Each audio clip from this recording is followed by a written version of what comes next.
All right, here we are. Just want to say welcome to everybody out there and thank you for joining today. Good afternoon, good morning, wherever you may be. Um, and again, thank you for joining today's session. And today we're going to do something a little bit different than we've done, I think, recently. We have a great panel of independent operators with us from different markets across the country, different organizations, different roles. So I think there's going to be a really great conversation today, and hopefully there'll be some information that everyone listening in can take away with them, at least like one little tidbit that can hopefully help them today as we kind of look at where we are today and kind of as we move out of the hopefully the COVID-19 crisis and into kind of markets opening up, et cetera. So again, thanks again. And without further ado, I'd love to just have everybody introduce themselves on the panel today. Just kind of tell us a little bit about first introduce yourself, tell us a little bit about your role, your company, and things like that. So Candice, do you mind kicking us off? All right. Hi, everybody. Thank you for joining us today. My name is Candice Simons with Brooklyn Outdoor, based here in Detroit. Brooklyn's actually the name of my dog, so that's kind of just a funny little anecdote if you don't know. But we have offices across the country, and we're national independent operator. I'm the president and CEO. So yeah, we just have a fun little group, and definitely the smallest of the independents on the panel today. So excited to give some perspective. Great, thank you. And Jeannine, how about you? Yeah, absolutely. Yeah, I'm Jeannine Dodson. I'm the general manager with Adams Outdoor Advertising in Charlotte, North Carolina. I've been with Adams for 16 years and actually in the industry for 16 years. Spent the first 10 years of my career managing Michigan markets, and then moved to Charlotte, I guess no longer the home of the 2020 RNC, North Carolina, about 6 years ago. I laugh, but that's really not funny. Anyhow, yeah, Adams is in 12 markets across the Southeast, Midwest, and Pennsylvania.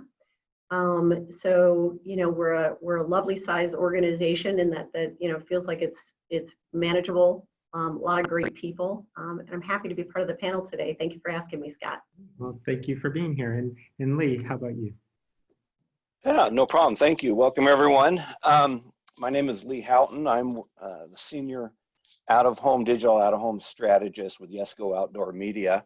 We're headquartered in Salt Lake City, but we have assets. Our plant expands through 7 states, primarily in the Intermountain West. And I'm excited to be here. This is going to be fun. Great. Thank you, everyone. And again, I appreciate everybody being here as well. Just a couple housekeeping things before we do start. If you do have questions, we definitely want to answer them. So please enter them in the Q&A widget versus the chat. It's a little easier to track and follow if you can add them to the Q&A widget. Also with us on the session today, but you're not seeing them, are Brian Shopper and AJ Chaffee from Geopath as well. So they're going to help monitor questions, and you may hear other voices come in that you're not seeing when we kind of ask for if there's other questions. So I just wanted to let everybody know that. So you know, just to start off, Jeannine, I'm going to come to you with this first question. I think one thing on everybody's mind right now is, you know, given where we are just with the COVID-19 recovery and everything else going on in the world today, you know, or in the US, you know, how do we as an industry kind of re-engage with advertisers? And even more so, like, you know, when is the right time to re-engage? Well, from my perspective, Scott, the time to re-engage is now, if we haven't already done that. You know, I think, you know, the majority of the states across communities across the country have started to open up. And although we've stayed very closely connected to our customers, our clients during COVID-19 and the stay-at-home orders, the time is absolutely now, and we've got to get out there and re-engage. And we need to be we need to be aggressive in that. We need to not be afraid to re-engage. You know, when we reach out to our clients and we're talking to them about, you know, how's your business? I mean, in my mind, that needs to be a very direct question. How is your business? And then we need to be very genuinely interested in what their answer is. Kevin Gleason, the CEO of our company, likes to say, everything we need to know is in the mind of the advertiser. So if we're out there and we're having those discussions, because I have to imagine that just like us, everybody's thinking about what their business for the second half of the year is going to look like. How are they going to grow? How are they going to recover? And so our ability to engage in those discussions and then talk about how out of home can be a part of that plan is going to be key to us getting our feet back underneath us. You know, I'd say July through the remainder of the year. Candice, Lee, do you have any other thoughts on that or anything you want to add to that? I'll jump in. I mean, I couldn't agree more with re-engaging now. And I know we're going to kind of get into that as part of this discussion, but it's important for us as an industry to be speaking the same language, and especially when we start to re-engage, to sort of reignite the fire that we had in the beginning of the year. And hopefully everyone's still been engaging with their clients throughout this, just because there's not necessarily quote unquote dollars there to be spending. I mean, it's more important than ever to communicate the importance of out of home with our clients that we continue to work with, and then also with new categories and new potential clients as well that we didn't consider prior to this. Yeah, you know, I think Jeannine said, you know, she said something key, and that's, you know, move forward without fear. And I think we're at that point. You know, there's always that little transition where you don't want to come across as, you know, you're trying to get them to buy something during a time when it may not, you know, where it's bad for everybody. But I think we've come to the point where we need to feel strong about what we have to offer. We need to really believe in our medium and be able to express that in a positive manner to our clients or prospective clients. So getting over that fear is key for us as an industry, at least at the sales level, to start moving forward with our own businesses as well as our clients. Cool. Yeah, and so that's an interesting point. You know, we talked about maybe even already keeping that conversation going and having those conversations. So, just Candice, I wonder if you could talk a little bit about, how have you been keeping clients engaged over the past few weeks or months even at this point? And, what are some things you've been doing either individually or as an organization overall to kind of keep that conversation going? Yeah, I think that it's twofold. It's individual, it's organization, and then it's also, how are we engaging with each other within our organizations? So individually, we've still been checking in with our clients regularly, and more so on a personal basis. Our industry is so small and close-knit that, we've had some of these relationships for decades now, and it's such a wild time for everyone. We're all affected in different ways, also very similar ways. But personally connecting with our clients has been something that has been sort of a blessing during this time, because we get so busy in, especially traveling.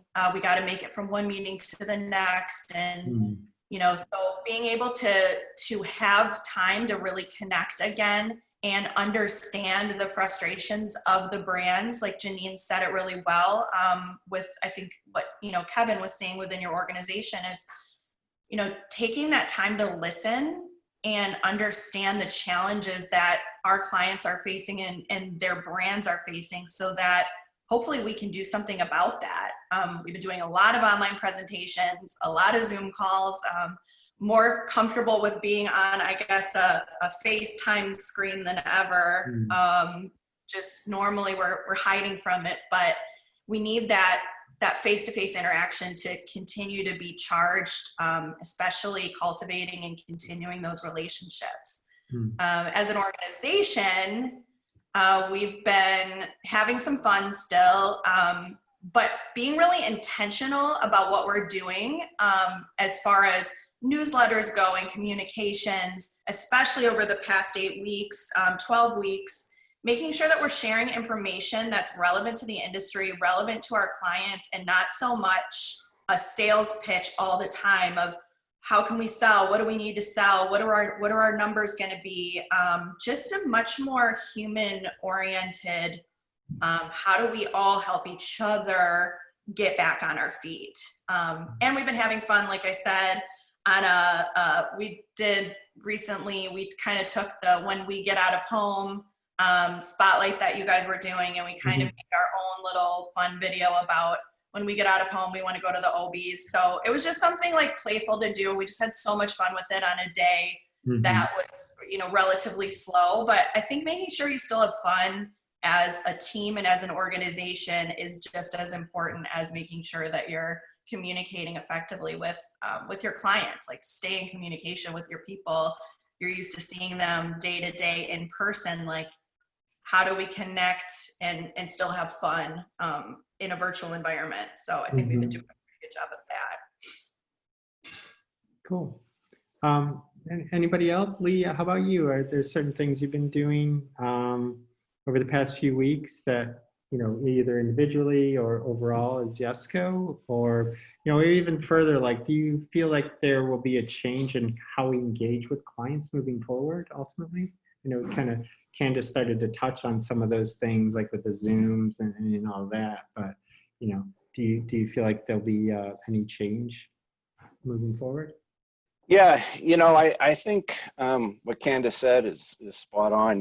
We've, at least from my personal perspective, it's been so much easier to get a hold of my clients and actually have conversations about how they're doing, and it just seems like many of them have been more free with their time. The ability to really have meaningful conversations with them at a personal level has been something that's been I've seen an increase in that more so than I've seen in the past. It's just not all about business, I guess, is what I'm saying.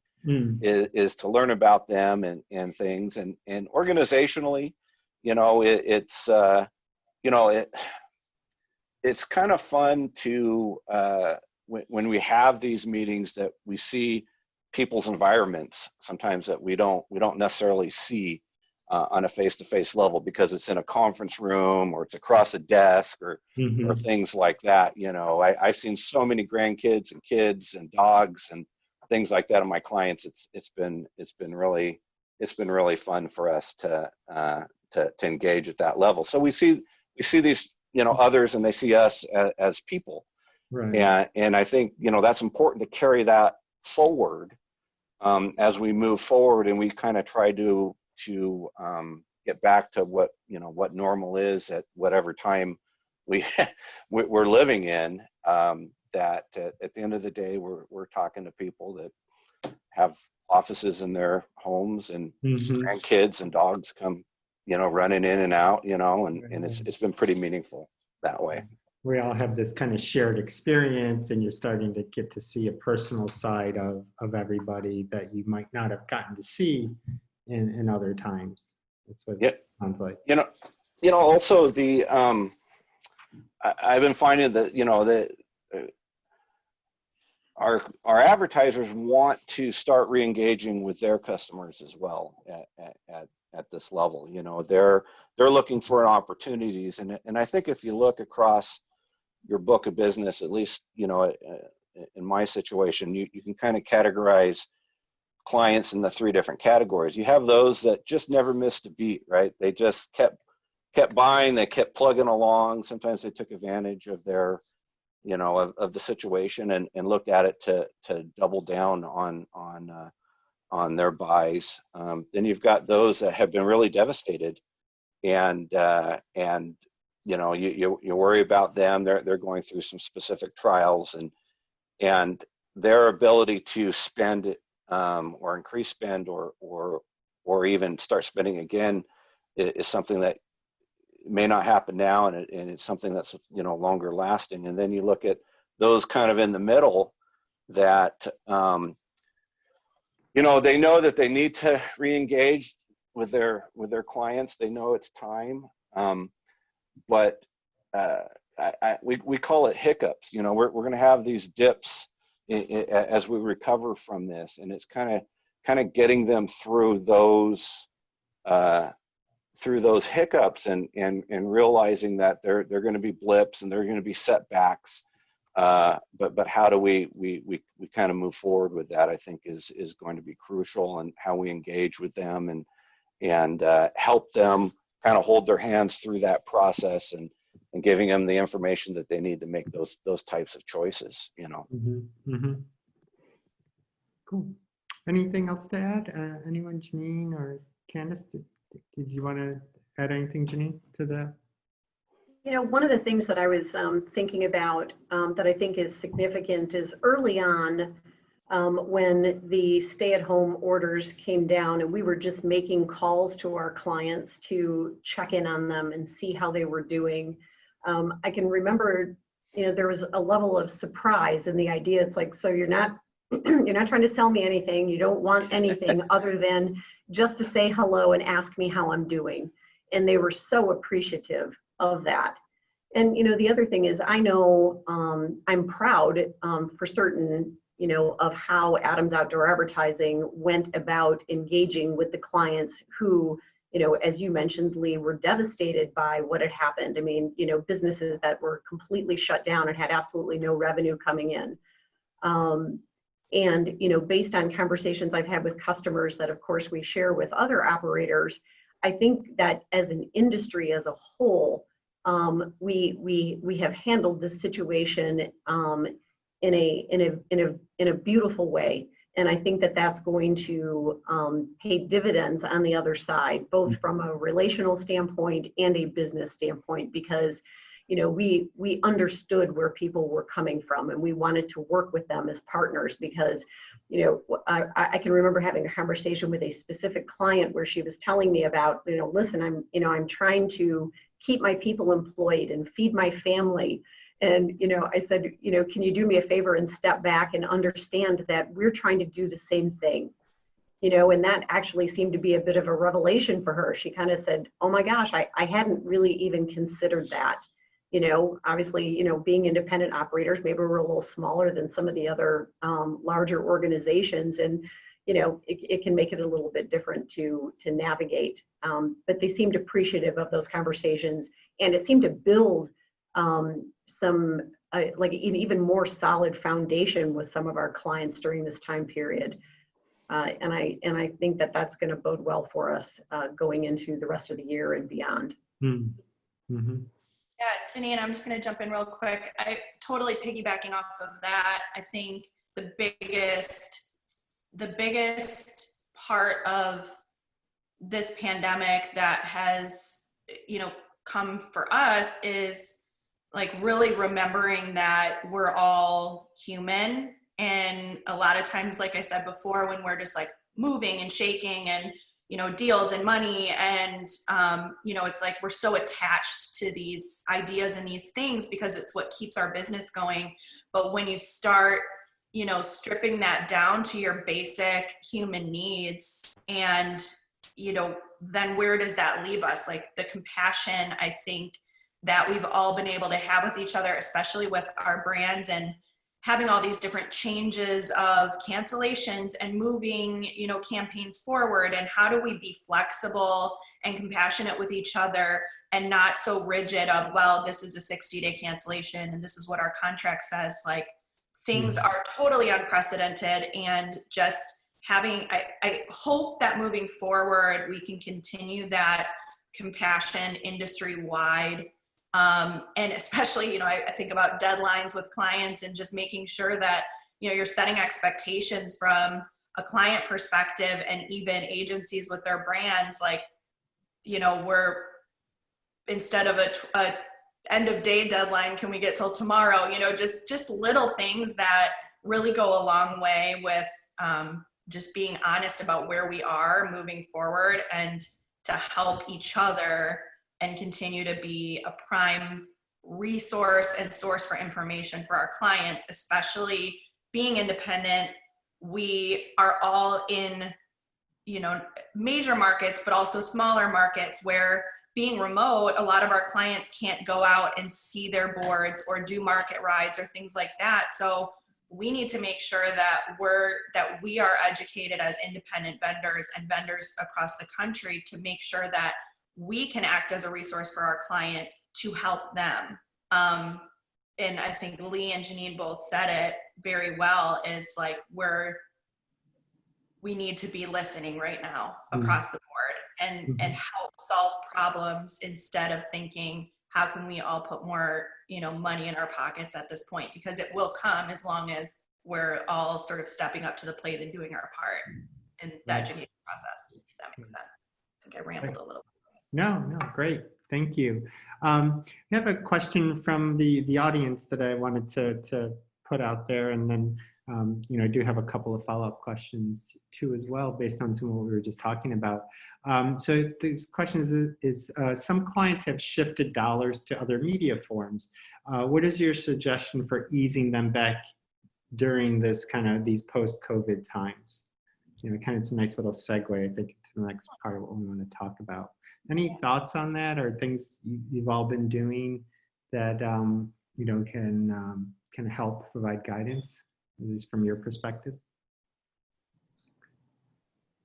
You know, it's, you know, that's always kind of been an issue. You know, that's not really something new that's kind of popped up in our world. You know, we're always trying to grab a bigger share of that media mix, and sometimes when our clients move to that, you know, move that out, you know, sometimes we take that personally, or we look at that as a defeat. But as you know, Candice talked about, you know, if we've got some kind of a greater compassion for the people that we do business with, understanding why they're doing what they're doing, is something that we need to look at, and not necessarily be offended by that or be defensive by that. You know, I think it's just having that relationship and showing them what out of home can do, and frankly, looking at a campaign and designing campaigns for your clients. That's really the main focus is out of home, and it's meeting their objectives. They're moving it for a certain reason, whether it's price or whether it's not functioning, it's out of home's not working for them in resolving those objectives that they're trying to accomplish. And so it's figuring out, what is it? Is it just price? That's a whole different conversation. But if it's something like, it's not working for me anymore, or I have this opportunity to move some dollars into digital advertising, online advertising, having an understanding of why that is, and why maybe out of home is not helping them in that, you know, in whatever that objective that they're trying to solve. So I think that's always, like I said, it's always going to be an issue, and it's nothing really new that you know, that we've seen, because we face that continually in shifting budgets and allocations of it. But I think now, wanting to have a deeper conversation about why, I think that's where we start. Why? How's this going to benefit you? What are your true objectives? Maybe I didn't understand what your objectives were when we initially started with this campaign or with this thing. So I think it's just asking more questions and finding out where that's going, and then accepting those answers at the end, and being supportive and helping them with that. You know, I think now it's a good time for us to really have those kinds of conversations, or ask those serious questions about why are you doing this? How do you think it's going to benefit you? Any other thoughts on that? Like, has anybody been seeing that? Has that kind of exacerbated at all during this COVID crisis that you've seen that, or any thoughts on that? Like, Well, actually, it's interesting. It was an interesting question because I have not, or we here in Charlotte at least have not experienced that I'm aware of people shifting dollars from out of home to other forms of media. Because where my mind immediately went, Lee, was the idea of, people are traveling less. So maybe they were shifting those dollars because of the idea that our traffic counts, our impressions, miles traveled had potentially gone down. But part of what we've done through the process is reached out to our customers and, the people, when you talked about people falling in 3 categories, folks that have stayed with us, through the past 3 months, we reached out to early on to try to make sure that whatever coverage we were giving them in the market represented the amount of impressions that they purchased at the onset. So we tried to do a really good job in making sure that that was happening. But the opportunity that I think that gives us moving forward, I'm a big advocate of looking at our medium from an impression standpoint and just trying to get away from selling locations. So that's been a really interesting conversation as we're starting to migrate back is, the idea that, this was the number of impressions you were purchasing. It's really not about the number of locations. It's about the impressions, the reach, the frequency that we're delivering in the marketplace.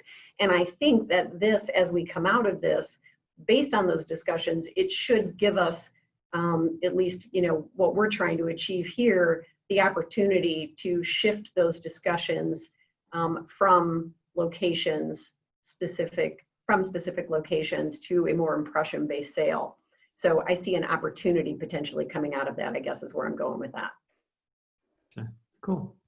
And Jeannine, you know what? I wanted to ask you another question. So as we, as most markets are starting to get closer to opening up fully, how have you or Adams been preparing? Are there particular tactics you're using to prepare the team, or that you personally are doing to just make sure, so to speak, everybody kind of hits the ground running, I guess, when everything's just open up fully? Yeah. Well, we're all obviously in a little bit different of a situation. I think probably the South and the Carolinas, we might be a little farther along than maybe Candice up in Michigan. Mm-hmm.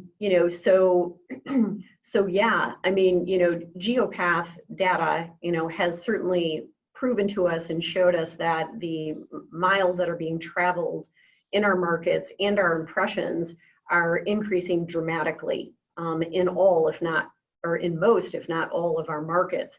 So some of the, one of the things is like we tell our salespeople, and myself included, get out into the market.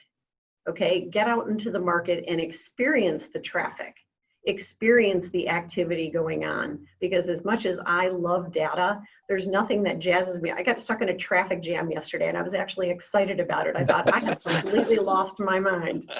But it's our business, right? So, getting out there and having that experience, I think has, it lends itself to them kind of, re-engaging and having a confidence that yeah, there's a lot of people out in the market.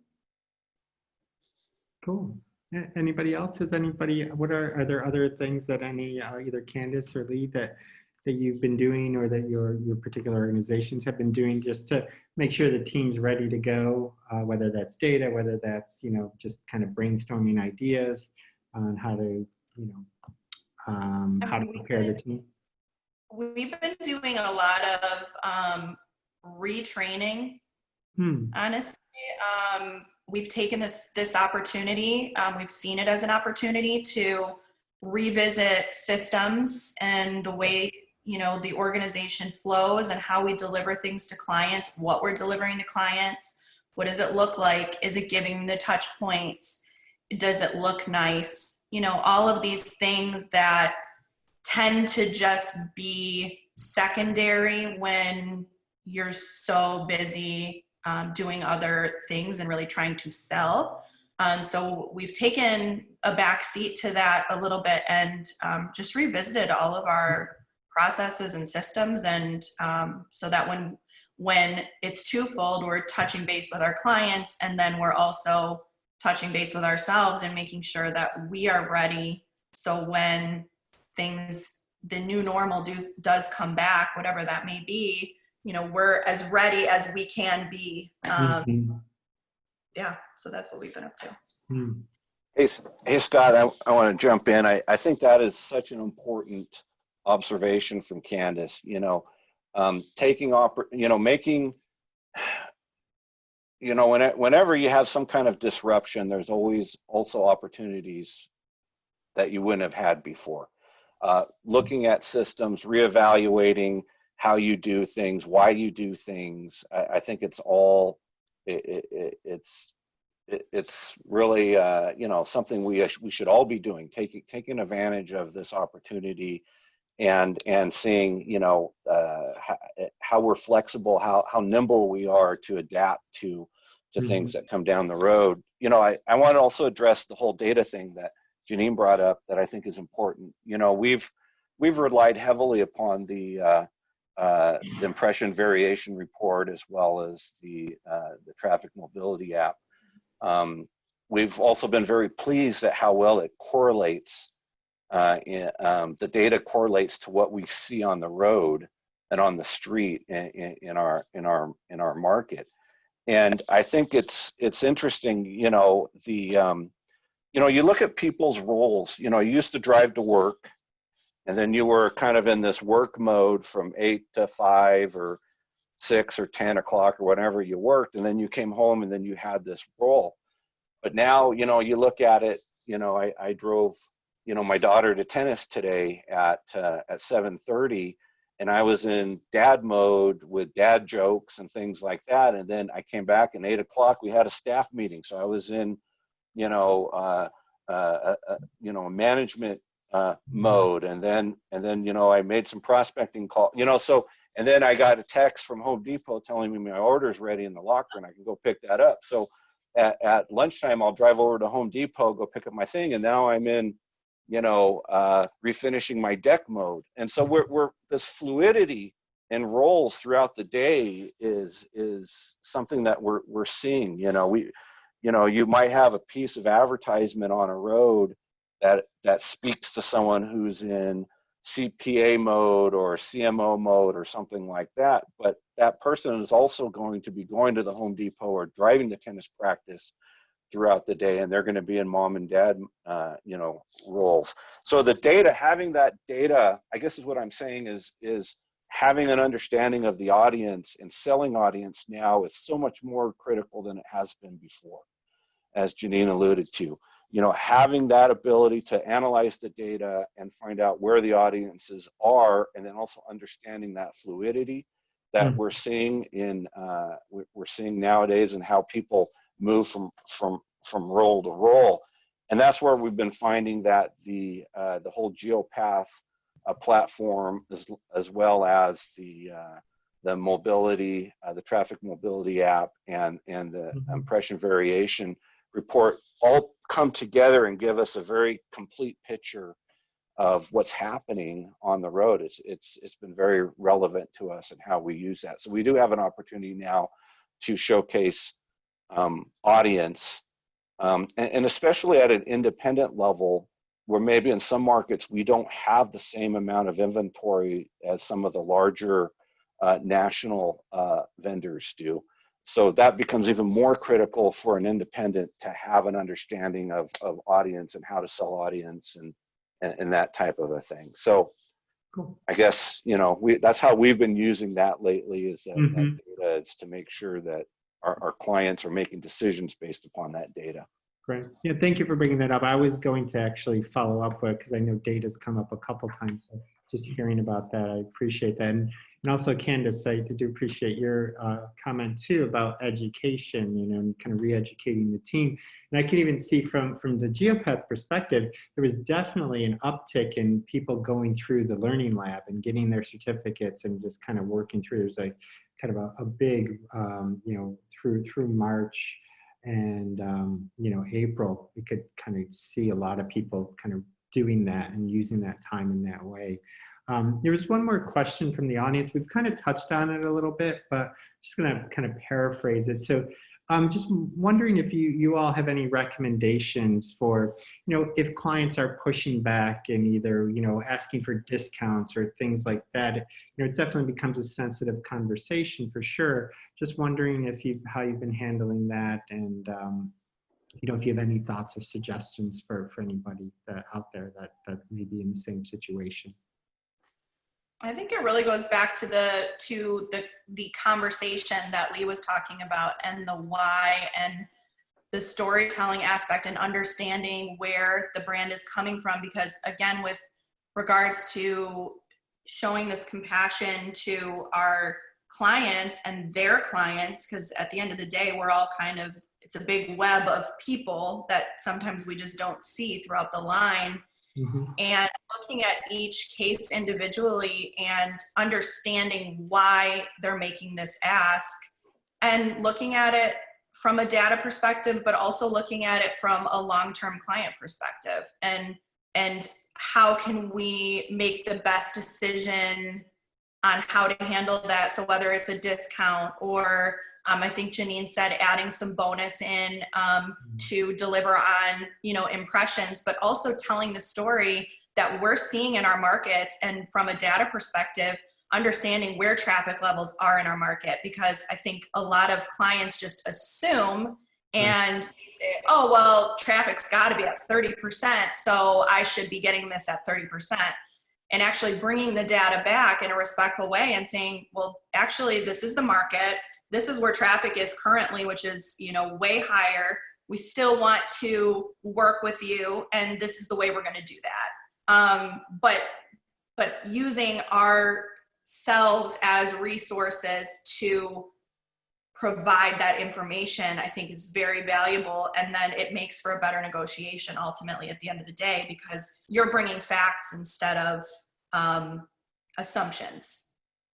Mm-hmm. Great, thank you. And, Candice, I'm just going to stick with you. It's a nice segue into kind of another topic I wanted to talk about. So, markets are starting to reopen. We're looking forward. What do you expect to see any trends in new businesses or different types of categories emerging because of, coming out of the crisis, as different markets start to open up? Is there any thoughts? Sure. And I think Jeannine was talking a little bit about this too. And I think, this might be an interesting conversation, because from what I was getting, I think my opinion might be a little bit different from Jeannine. So it could be an interesting discussion there. But from this idea of hyper-local, which has kind of been the buzzword that's been happening, I recently did a panel with some clients for the conference, and Randy Pesso said it really well, that it's not that we're not leaving our homes, it's just our worlds have gotten a lot smaller. So my world is typically a 30 to 35 mile radius around where my home is, without traveling, just in my general vicinity. And now maybe that's started to be a 3 to 5, and now it's a 7 to 10, and that's kind of going up. So with people traveling shorter distances, I think traffic counts are very, very up, as we're seeing with the data. But people are typically used to traveling on a weekly basis on a lot larger scale. So in terms of being focused on placement as opposed to impressions, I think that we're going to see that continue at least over the next few months, where our brands want to catch people at point of sale. They are looking at less of the vanity buy as traffic patterns and human behaviors return to normal. So, for instance, in New York, people that are typically, as a human pattern, traveling on mass public transit, that's going to be something that is going to be individually changing for people. So they may say, I'm a little apprehensive over the next few months to be doing that. So they're going to be traveling on a completely different point A to point B than what they're used to traveling, on one expressway or one railway or, something like that. So it's kind of exciting for, I think, independents to look at that as an opportunity too. Like, we've always focused a lot more on quality over quantity. So being able to deliver that and tell that story to our clients with data backing it of why, a bus shelter is going to be better than a massive wall in Soho to target your client, or, a digital taxi top, or, like something along those lines where you can really get local and target those people at the place that they're actually buying. So I think we're going to see that continue. I think we're going to see the rise in digital, where you're able to, especially with kind of a controversial climate and just things that are changing every week. I think we're going to continue to see digital on the rise as well, so that clients are able to adapt and change the narrative pretty quickly. And then we'll kind of start to go back into, I think, a normal phase. But when that's going to be, I don't think anyone has the magic 8-ball to say it's going to happen at this time or this time. But those are kind of the trends that I would imagine that we're going to continue to see from my perspective. How about you, Lee? Are you seeing any new categories emerge or anything like that from your perspective, at least out there in the West? Yeah, it's like I said, whenever there's, some disruption, we hate what happens to people. It can happen to people. It could ruin lives, but it also kind of cracks open areas that we may not have thought of before. We've seen more business to business advertising that we really didn't see before because, being able to brand. And I think a big concern is, a lot of the business to business, especially maybe commercial insurance or something like that. Those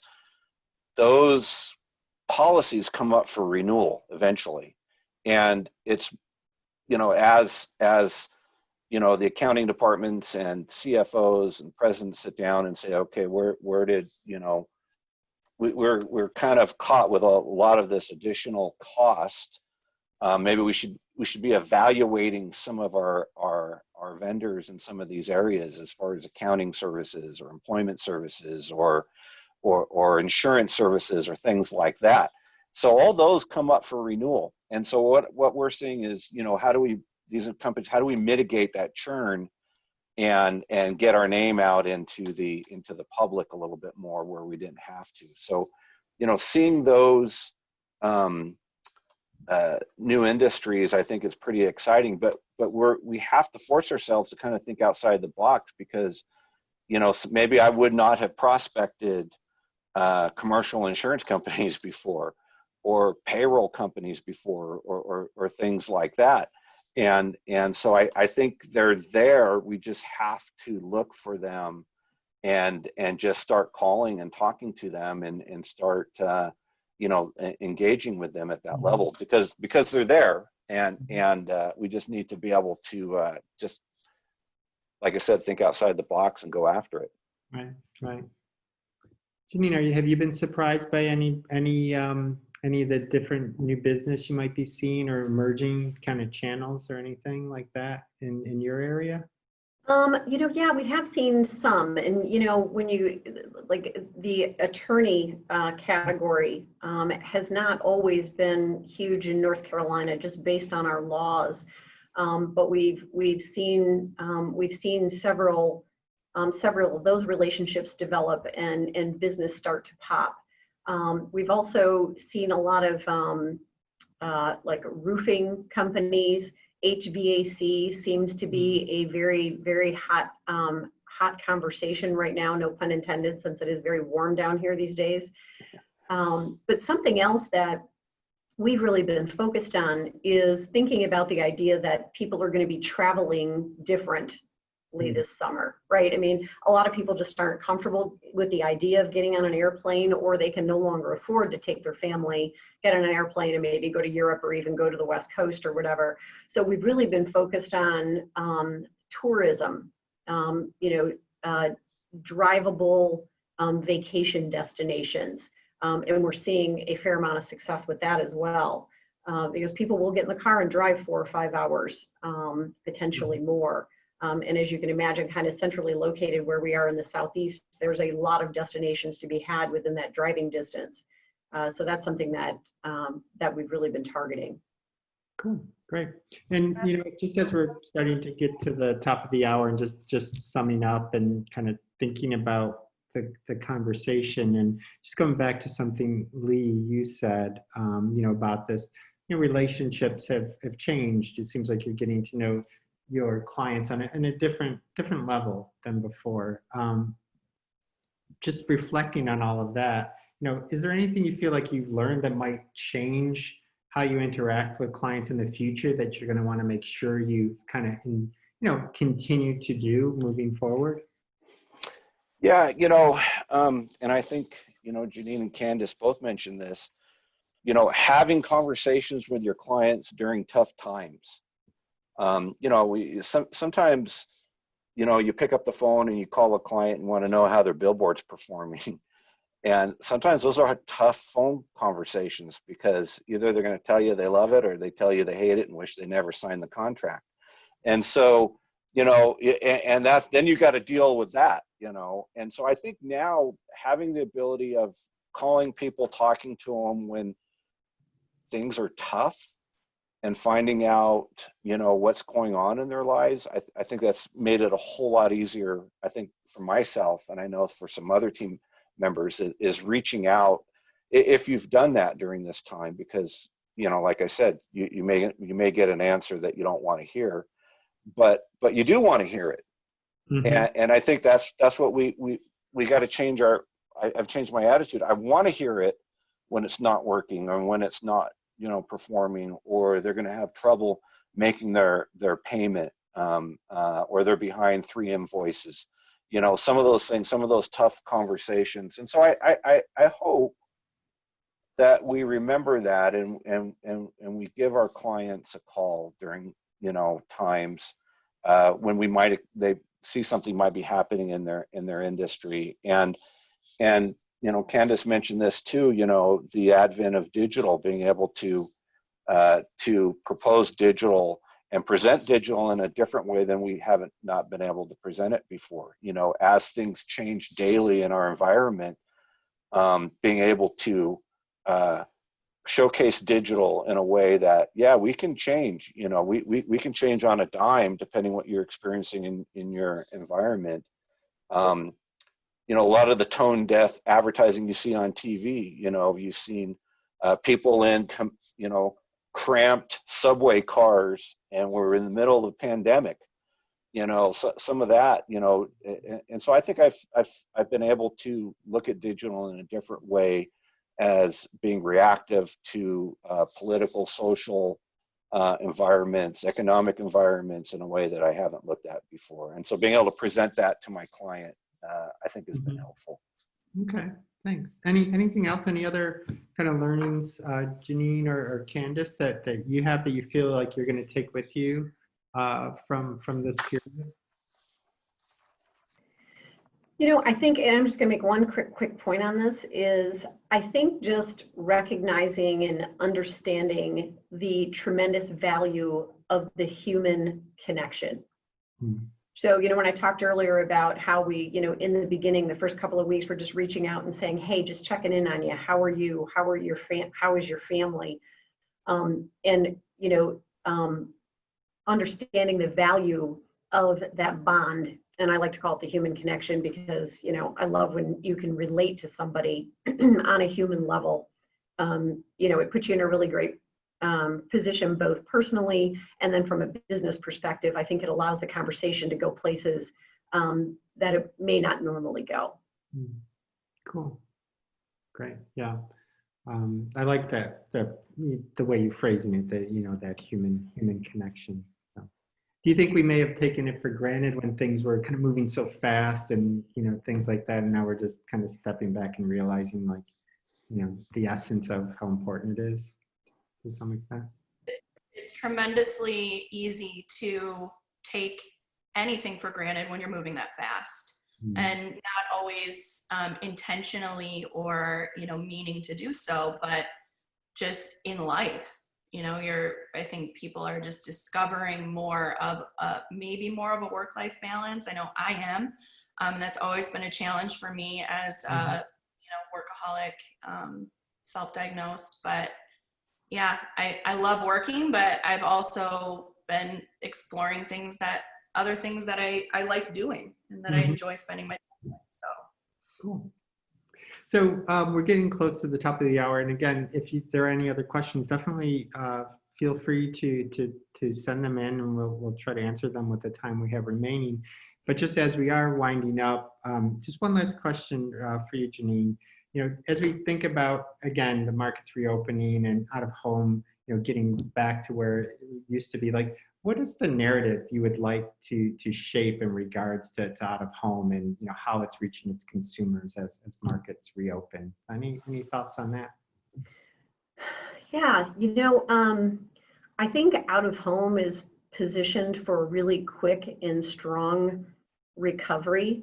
And even though that's obviously very exciting for us in the industry, but I think it also lends itself to the conversations that we're having with our customers, and why out of home is, maybe more relevant than ever. So when we think about, it's obviously not a new tale to tell about television, but television continues to struggle in a really big way.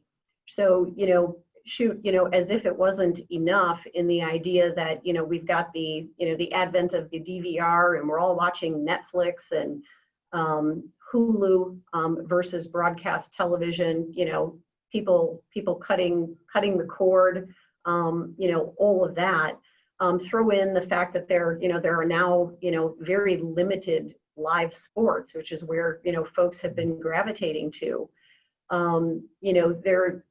They're in a really tough position right now. The other piece of that is, when you think about it from our perspective, the idea that the television airwaves will probably be dominated by political between now and the end of the year. You combine all of that with the idea that we now have the data that Geopath provides to help us compete for those television dollars and be very strategic about how we're doing it. It literally feels like the perfect storm from my perspective, in our ability to get out and go after and get significant television dollars. Great. Any other thoughts, Candice or Lee? I'll jump in.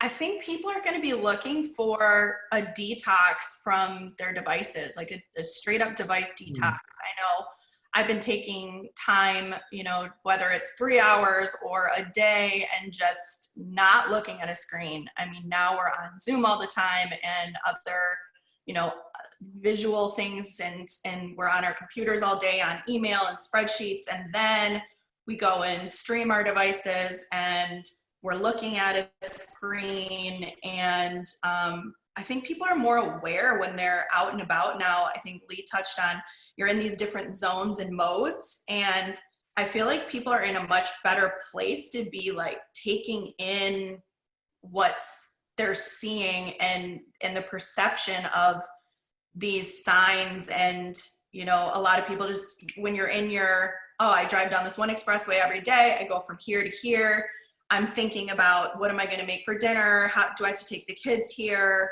You're not always looking around and seeing what's out there. But I think that mind frame shift is not necessarily going to be something we'll be able to particularly translate, I think, in data, but the mentality, I certainly think, is going to be there. Like people are Very more point. ready to consume. They're more present. You feel? Yeah. Mhm. I always used to think about this when I was in New York, like when you're, inside and you're working in your office building and there's no windows around you and you're just kind of at your cube or whatever. And then you take that hour to walk outside and get a coffee from your food cart vendor, or you walk down the street to sit in a park, like that outsideness, as opposed to your 5 p.m. I'm standing at, waiting for my bus, thinking about all the things I have to do. Like those mind frames are completely different for consuming any type of data and actually retaining what you're seeing. Cool. Yeah, 100%. Sorry. I Okay, agree. go ahead. I agree 100% with that. And I think the ability to take data and tell a story with it, and help our clients understand that, I think is going to be critical. I think them being able to make decisions based upon data, or making the best decision possible, I feel is going to be critical over the next little while, and having the ability to help them with that. And but awareness, I watch the garbage truck every Tuesday come by my house, and I'm fascinated with it. I've never been aware of that before my whole life, and I love that you said that. That's so true. Absolutely. Great. One of our employees, Emily's son, on Fridays, he just waits all day for the garbage truck to come. And it's probably not something that she noticed or you noticed, but when you're in a different frame of mind, so many things become apparent that weren't before, or you didn't think were. Yeah, absolutely. Well, we're at the top of the hour, and I just want to say thank you. I really appreciate all of you joining this call today and having such a nice conversation. And thank you for the questions we received. We really appreciate it. And, again, thank you, Candice. Thank you, Jeannine. Thank you, Lee, for being a part of this. And we really appreciate it. And, definitely if there's anybody on the call, if there's anything you need, again, as always, if you need anything from Geopath, you can always reach out to us at geekout@geopath.org. We can help you. If you have additional questions for any of the panelists, we can kind of make sure we push those to them. I noticed that Candice put her email address in the chat. So, but again, just want to say thank you to everybody. Really appreciate your time today. Thank you, Thank you. guys. Appreciate it. Thank you. Bye. Bye-bye. Bye.